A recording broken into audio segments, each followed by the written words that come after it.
Hi, everyone. Thanks so much for coming by yet another day of Zenful conversations. We are here in this community every single day having these conversations. So I do thank you for being here. And um, yes, there has been mentioned a couple times and noticed by me also.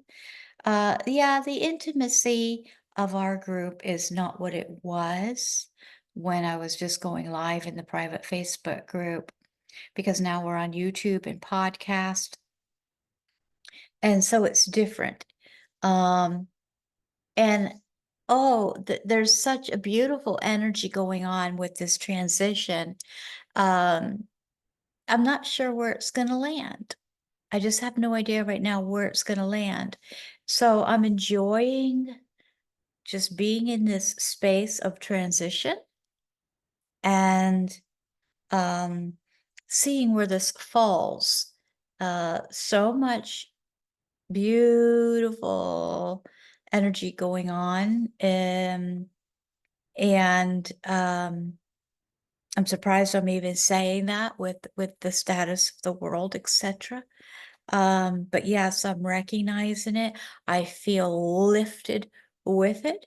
Contacts are being made like magic, and I'm just kind of going along with it and seeing where this is all going to land. um I love that we're putting this message out on YouTube. um it's a good message to have out, and so I thank you for your continued support. Uh, Welcome to Zenful Conversations. We are in our 6th year of these daily conversations, which is remarkable. So thanks again for being here and supporting this space, because a lot of you have been here the whole time. The Book of Awakening by Mark Nepo is the book that we're following this year. New York Times bestselling book. Described as having the life you want by being present to the life you have. But being present to the life you have and being present is our message this year. And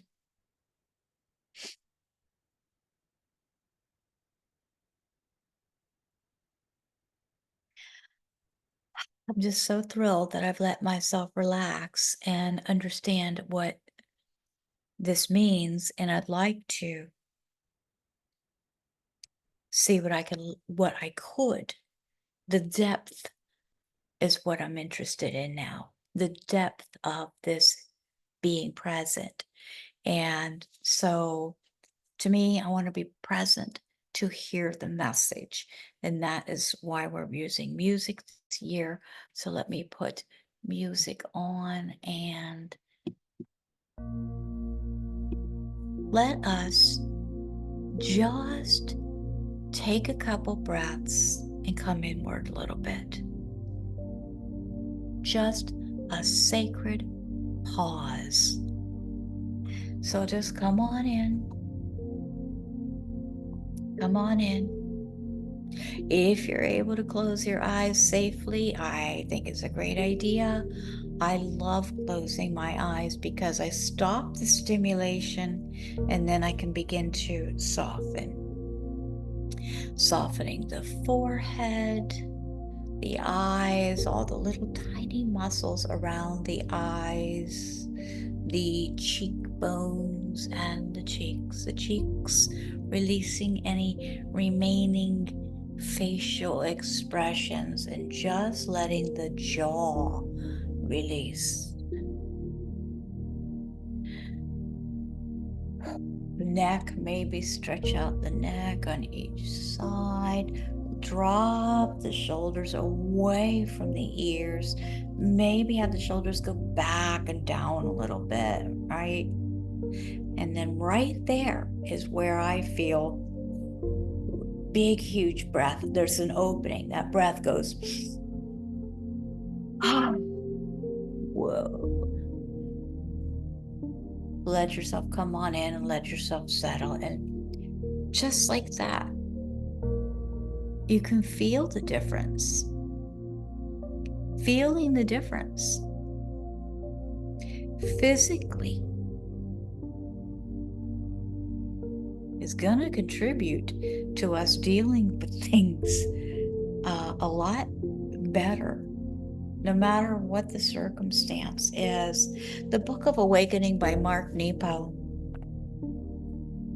So the message we're offered today, this day number 1978, is titled The Monkey and the River. The Monkey and the River.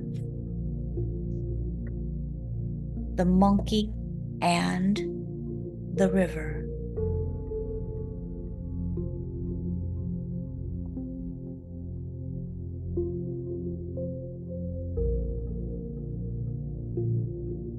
It is said,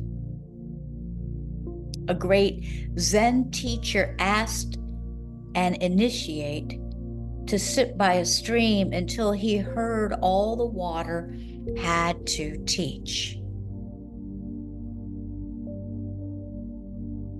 After days of bending his mind around the scene,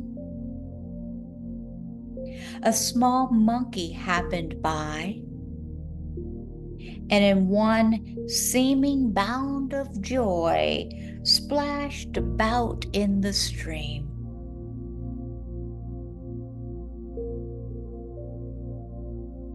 The initiate wept and returned to his teacher, who scolded him lovingly. The monkey heard. You just listened. Let's take a breath.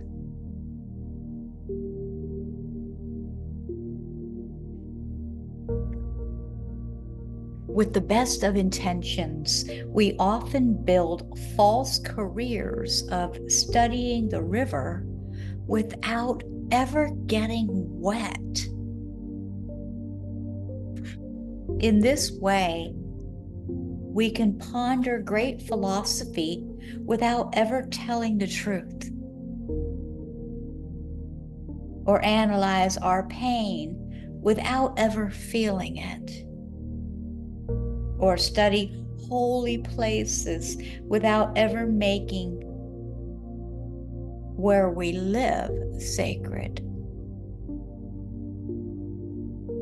In this way, we can build a cathedral on the water's edge, spending all our time keeping it clean. Or we can count our money or say our prayers without ever spending anything or ever feeling God's presence. In this way, we can play music or make love skillfully without ever feeling the music or feeling our passion.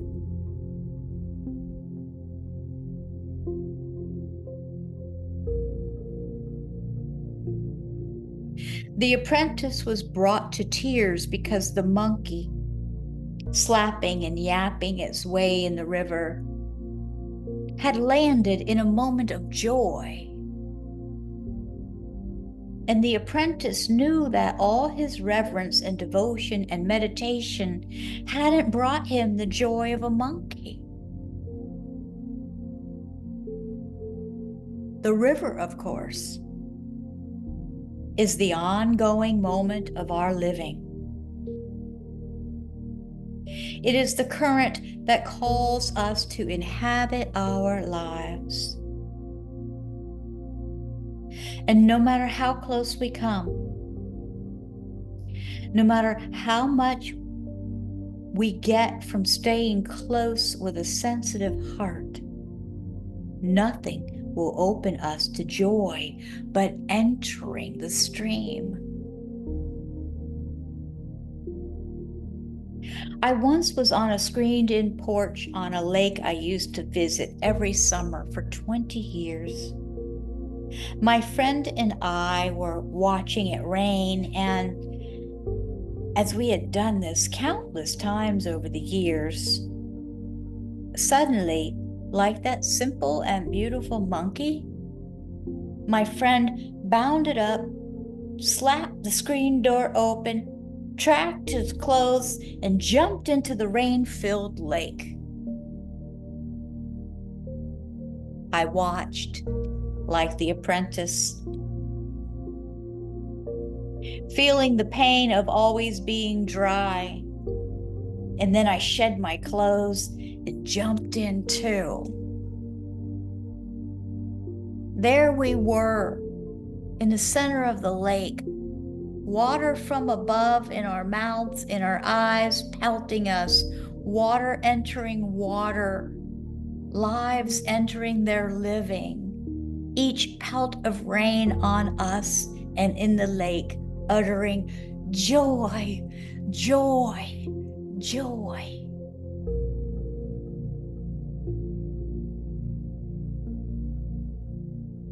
Ooh.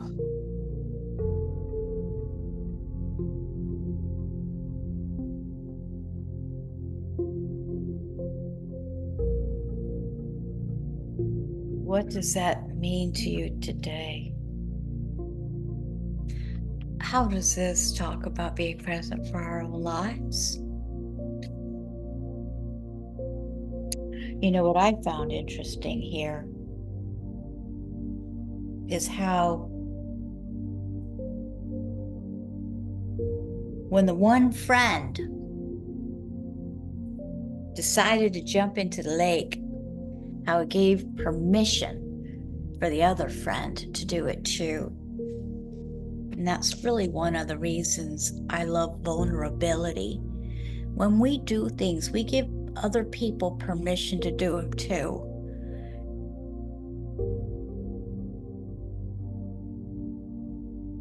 When we risk looking silly, we do it because it's real. It gives other people an opportunity to be real also, and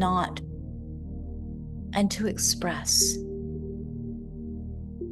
So it's important for us to be vulnerable in all cases. We can, it doesn't matter if it's good, it matters if it's true. Those are rosemary. I got that from Rosemary Wadola Tromer, and it's making a lot of sense to me. Because if it's divine, it's good anyway. The truth is divine. So all we have to do is let ourselves be that vessel.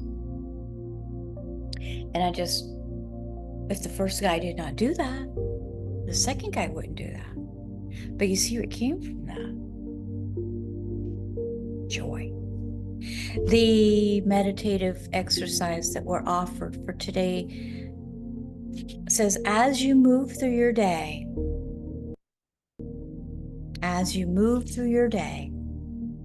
notice your interactions with others and with the life around you. As you move through your day, notice, without judgment, I'd say always, notice your interaction with others and with the life around you. Notice if you are watching what is happening or if you are part of it. If you are watching, place your heart in the stream of what is before you. The way you might dip your hand in running water. Do this by opening your heart with your out breath and letting life in with your in breath. Watch and be. Open and let in. Listen and get wet.